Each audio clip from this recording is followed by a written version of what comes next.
आवाज जनतेचा, लढा सर्वसामान्य जनतेच्या न्याय हक्कांसाठी साजरा करण्यात आला।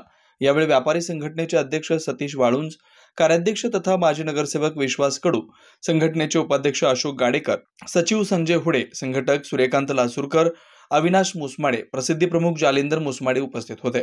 यावेळी बोलताना व्यापारी संघटनेचे अध्यक्ष सतीश वाळुंज म्हणाले, व्यापारी संघटना गेल्या 3 वर्षापासून व्यापारी वर्गाच्या हितासाठी काम करते।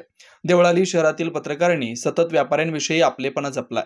पत्रकारांच्या अडीअडचणीसोबत कायम व्यापारी संघटना राहील अशी ग्वाही त्यांनी दिली।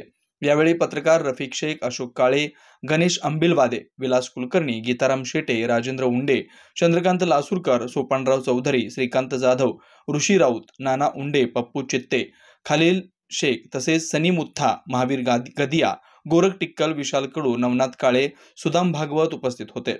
सूत्रसंचालन पत्रकार गणेश विघे यांनी केलं। आवाज जनतेसाठी श्रीकांत जाधवसह ऋषी राऊत। नवनवीन घडामोडी आणि सत्य बातमी पाहण्यासाठी आजच आमच्या YouTube चॅनलला सबस्क्राइब करा, शेअर करा आणि लाईक नक्की करा।